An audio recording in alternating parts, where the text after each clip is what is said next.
Hello and welcome to North Star Stamper. I'm Susan Kramer. I'm an independent Stampin' Up! Demonstrator in Minnesota.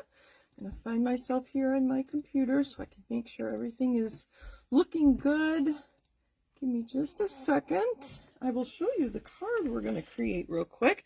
I am consistently North Star Stamper on the internet, including my email, susan@northstarstamper.com, if you need to get in touch with me. That is the best way to do it. So this is a sample of a card we're going to make today. And I found myself on my computer. Looks good. If you purchased two-tone paper during our sale earlier in the month, this is a great technique because we're tearing paper. If you missed out on the two-tone cardstock sale, you can use designer series paper like I am today for this technique, which is what I used here. I used the Everyday Happiness designer series paper, and my colors are Pretty Peacock and Lost Lagoon. I keep my thank you cards pretty simple. No ribbon, no embellishments, just quick and easy. It'd be easy to make a bunch of cards if you have an event. And I used a little extra card designer series paper on my envelope. I had a piece of DSP designer series paper that was 3 by 6, and I adhered it, and I'll show you how I do that. Adhered it to my envelope flap, use the flap to cut around, and then the excess, when I cut that off, is what I used for the inside of my card. So everything ties together, the envelope, the inside, and the front. I think it's fabulous, and we're using our paper. We bought it because we love it, right? So let's use it. So for the card I'm going to make today, I'm using the Floral Delight Designer Series paper. I love this because it coordinates, but it's not the same. It'll be very dramatic when we get our card together. And I haven't decided. Okay, so this piece of designer series paper is 3 by 4. You can get a lot of these out of one sheet or one pack of paper. So 3 by 4. And then I have a layer that you could just put it on. We've talked about this before, I think. 3 1/4 by 4 1/4. Pretty easy measurements. 3 by 4, 3 1/4 by 4 1/4. I haven't decided if I'm going to use white or yellow. And then for our envelope flap, I have a piece of 3 by 6 designer series paper. All of our paper coordinates, so if I didn't have the same piece of paper, I could have easily used one of the others because they were all yellow floral papers in this Floral Delights designer series paper, which is still current.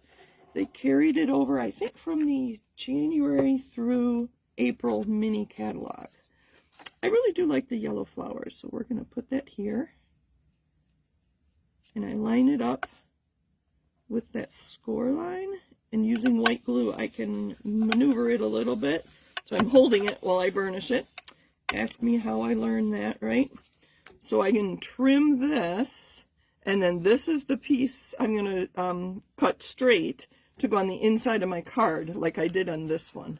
I won't do it in this video because you know how to trim and cut paper and adhere it. So, let's see. Okay, so I have a piece of crumb cake. Oh my goodness, I forgot to review color names before I started, before I hit go live.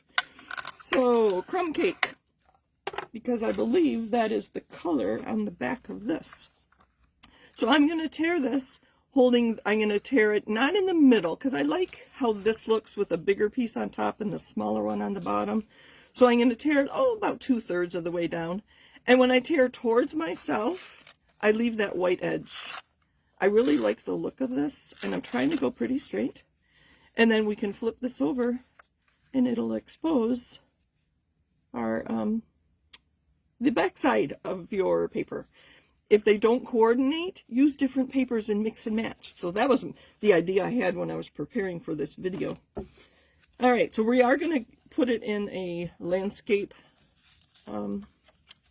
orientation. So I wish I were live so you could help me decide if I use Daffodil Delight on my card like that. So that's one idea.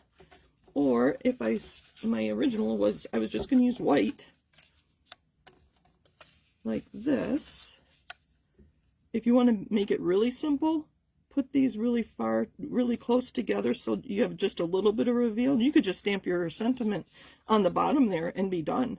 But I am going to use some punches.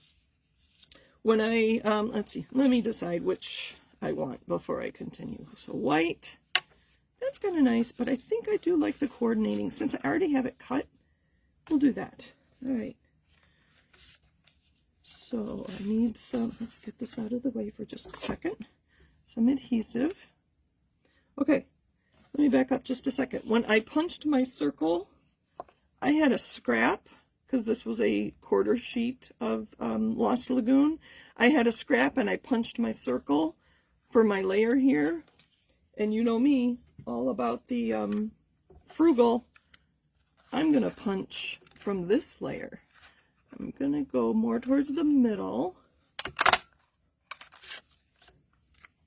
Now I can adhere. Let me grab a silicone mat so I don't get adhesive on my glass mat. Now I can adhere my, okay, I'm just going to put adhesive on here. I'm running out.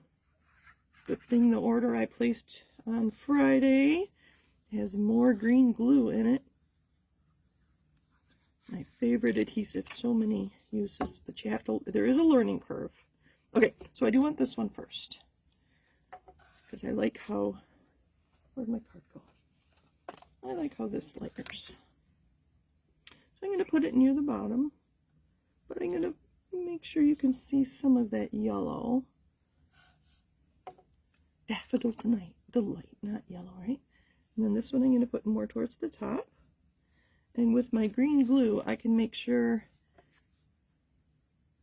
everything is lined up. So I'm looking at my reveal on the sides, and that these two sides are perfectly matched. And I've left it long enough, it's not going to move anymore. So that's about how long you get to move green glue, as we call it, because it has a green cap. All right, so this is going to go right on my card. I'm going to leave it flat because I'm going to put dimensionals on my sentiment.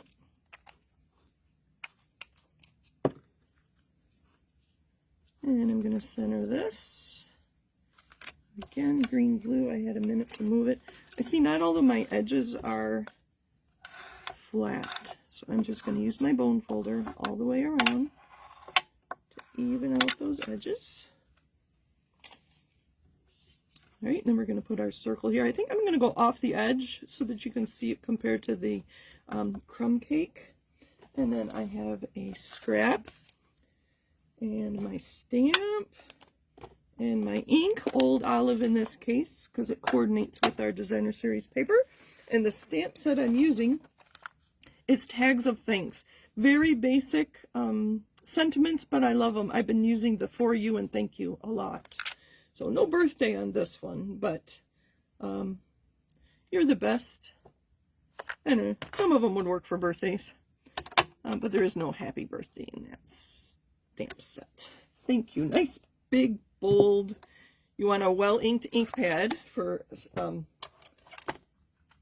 stamps like that are just big and bold. Okay, I think that's had time to dry for a second. I'm just going to center it. We are going to put green glue on here.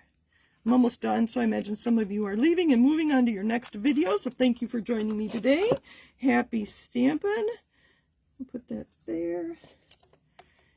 I hope you try this tear.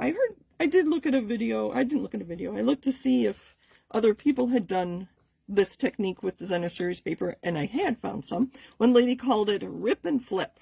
I thought that was kind of cute, but I will not. I don't remember who it was. Sorry. If it was you, I would love to give you credit. But I'm just calling it tearing, and just tearing. And since it has the white core like our two-tone paper, you get the same effect. Right, and then I will finish the inside. You don't need to watch me do this. I'll put a piece of white in here.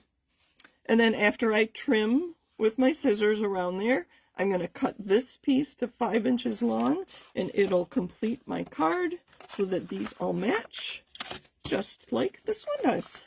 So that's what I have for you today. Again, just to review, 3 by 4. You could use two-tone paper and then make your focal point a flower or an animal or whatever. 3x4, and then the layer is 3 1/4 by 4 1/4. Pretty easy. Pretty easy. And if you need Stampin' Up! Products, I'd love for you to shop with me at northstarstamper.stampinup.net. Till next time, happy stampin'. There we go. Bye for now.